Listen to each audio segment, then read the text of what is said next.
Bannange ekigenda maaso mukiraba mu byenfuna. Byenfuna tebigenda kulongooka mangu.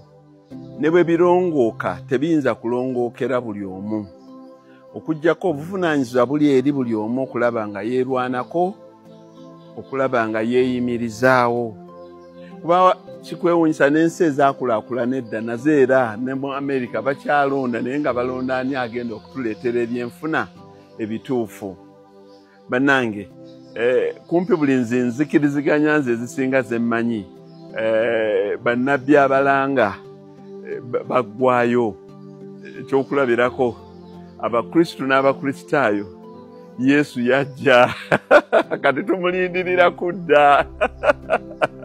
Abayisiraamu nabbi ow'enkomerero aggalawo Nabbi Muhammad sallallahu alaihi wasallama ye nabbi ow'enkomerero. Ekitegeeza twasigalira ki okuva eri Mukama Katonda? Kwe kusoma ebyawandiikibwa n'okubiteeka mu nkola, n'okugobereranga ebyo bye yatulagira okukola, n'okugobereranga abantu abakola ebirungi abo baatuleeseemu baatuleetedde. Katonda takyaleeta byamagero, takyatuleetera ki, naye agenda atuleetera ebigezo tubeeko kye tuyigamu, n'atuleetera n'ebyokulabirako by'abantu abamu tuyigireko. Kati bannange omusajja ono Muhammad Kakikka musomesa, naye ng'ekimwererejja bwe kityo kwe kugezaako okulaga abantu ba Katonda ti bannange twerwaneko bwe tuti wadde embeera y'ensi nga mbi nnyo. Embeera y'ensi teyimirirawo nnyo ku byabufuzi byokka, naye ebintu bingi nnyo ebiba bitwetoolodde ebikyusaako obulamu bwaffe. Kati bannange nze nsiibye mbakuutira nti bannange eriyo ekintu Katonda kye yatukolera, buli nsi Katonda yakiwa ekyayo, okuggyako nga tukozesezza ekyo Katonda kye yatuwa lwe tujja okwejja mu bwavu. Tunuulire ensi yattu eno bannange. Nze efaamu y'ente eno nagiteekawo kati gino giri emyaka 2 n'emyezi 4, naye tunuulire ekiriwo. Naye mmaze mu bulimi emyaka 15, naye mmaze mu busomesa emyaka 34. Ebyo si byakulabirako birungi ebimala okutegeeza abantu baffe. Naye bannange mbabuulidde nti nno mu bulimi naddala mu kitundu kino Central, obulimi tubuteekeko obulunzi. Omuntu yenna akugamba nti lima nga takugamba nti lunda teekako n'okulunda akuumira mu bwavu. Ebigenda mu maaso mubiraba. Amateeka teeka ku tteeka, teeka lino ku dinnaalyo. Mwe mwalabye amateeka ameka ku nte. Kuba ente kintu olaba abantu bakyesinza Abahindu. Ente kintu kiri sacred. Kuba mwe tujja amata naffe abantu ge tunywa ne tunywesa n'abaana baffe. Ente tediba. Njagala okubawa ekyokulabirako mu COVID. Ennyama yakenderako ebbeeyi mu COVID. Amatooke tegaagulanga 13,000. Buli kintu kyonna tekyazingama. Naye mbuulira oba wagulako kiro y'ennyama sirinze 15,000 gy'olwokuba tuli mu COVID. Ente kyekintu ekiriko ebintu ebikivaako nga bingi. Ennyana, mutunuulire ennyana zange ezo zonna enkazi. Omuntu n'obeera awo kasookedde emyaka 2 n'akazaazisa ennyana ku faamu yange, ennyana 12. N'olaba obulume nembukuza nembutuusa wembutuusizza, naye ndaba nti buno omusaayi mulungi sijja kubugyamu. Obutali musaayi mulungi nnyo obwajjira mu bamaama baabo nembutunda. Okwata akamotoka kalamba obulume 25 n'obutunda n'osigaza obulala n'okama amata n'ojjamu obusa n'obutwala mu mmwanyi n'obutwala mu bitooke. Bannange ekintu ekyo si kye mmaze ebbanga ddene nga mbakuutira nti nno tulunde tulooke tusobole okulima obulungi. Mbeetooloozezza ne mbategeeza cash flow, ne mbannyonnyola obulungi bw'ente, ebintu ebigivaako, n'engeri gy'erina cash flow nga mulungi, naye nga temumanyi nti mummwe mulimu abalanzi ababatunuulirako okwo mu maaso ne batunulako okwo mu maaso. Kati gwe tunuulira nze nte bwe nkolera emmwanyi entuufu eri oganiki. Naye abantu abamu ne balowooza nti mbalaba oyo kakiika ennima yenkadde, kubanga ye akugamba nti runda ogyemu obusa obutwale mu mmwanyi z'obikke n'amazzi nnina osirike.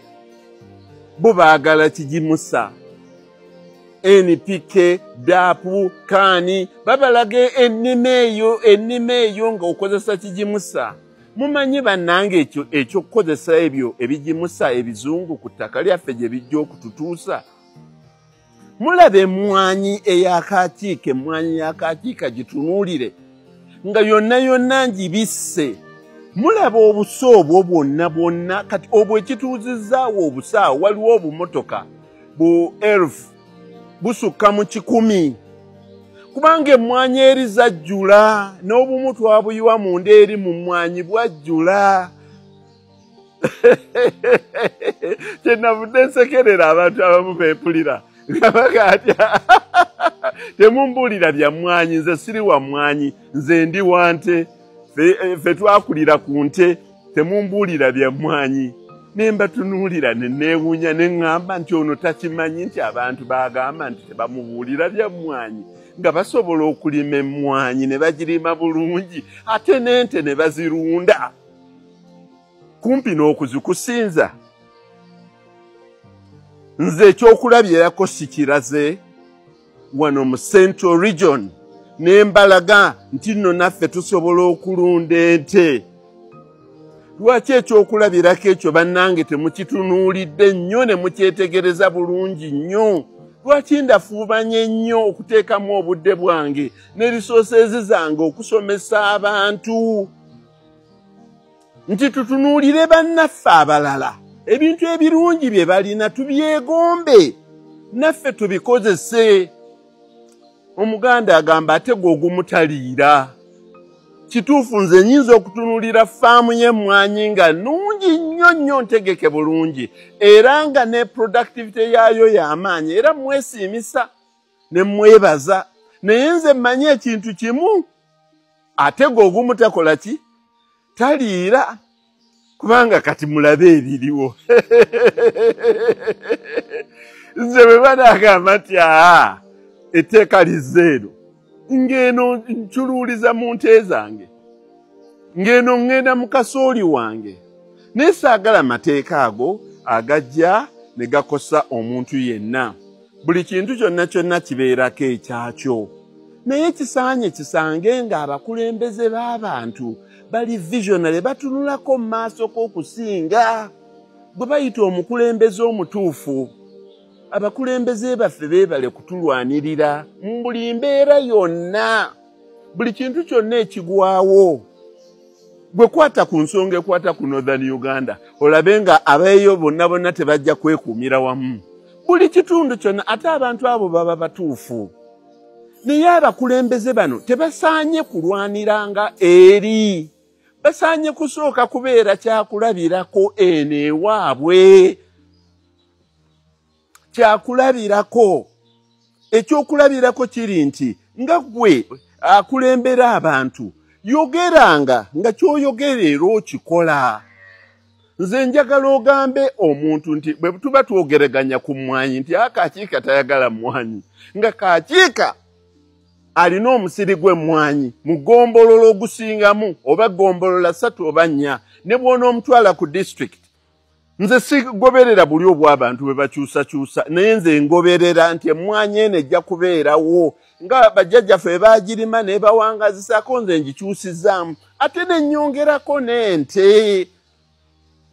ennyongerako n'ente. Abakulembeze mubeere kyakulabirako kinene nnyo. Bannange, bw'onaatuuka enkya nga ekintu kiguddemu omukoosi, omuntu ateekeddwa okuba nga alinawo ekintu ekirala ekya cash flow. Ekintu kino nkibayigirizza nnyo. saalina kigendererwa kirala nnyo, sirina kigendererwa kirala nnyo, sirina wantu wonna wengwa. Nze ndi ku lwange nga Kakiika Muhammad mbagamba nti nze saagala bwavu, naye ate era njagala nnyo okugabana n'abantu abalala. Njagala nnyo ng'obabuulira ekituufu. Ekigendererwa kino kisaanye kigabanyizibwe. Gwe mbuulira nsiiba nkibaddamu nti Kakiika bwe mba njagala 2 miliyoni. Kati gwe tunula wano ku nte ezo, tunula. Ongambe nti Kakiika, oyagala 2 miliyoni. Oba nkube essimu emu neŋŋamba nti babulooka b'ente baluwa. Olwokola be bwe batajja wano buli omu asindana ne munne. Nsiiba mbiraba ng'abalaalo batwala ente zaabwe mu butale, Lushere Lwakusatu, gundi Kabwohe Lwakuna, Ngoma Lwakutaano. Waliwo ente eddeeka oba baddayo na bikapu byabwe bya ssente. Waliwo ente omulaalo gy'adda naye eka nti olwaleero tebaguze, oba baddayo na bikapu bya ssente. Siwakanya programs naye kituufu kiri nti abantu mbayigiriza era mbalabula. Abantu bannange mulime emmwanyi. Naye bw'oba olina acres 10 toolako acres 3 oba 4 osimbeko ekisagazi olunde lwojja okusobola okubeerawo n'emmwanyi ziri bulungi. Nga ndabye omukulembeze nga ayigiriza abantu okulima omuddo. Nga ndabye omukulembeze nga ayigiriza abantu okulima omuddo basobole okulunda. Abakulembeze abalala bali ludda wa obutazuukusa bantu baabwe? Abakulembeze abalala bali ludda wa? Naye tetujja kulinda abakulembeze. Abo abaana bonna n'abantu abangoberera bannange mukirabe mukiyige tulime nga bwe tulunda.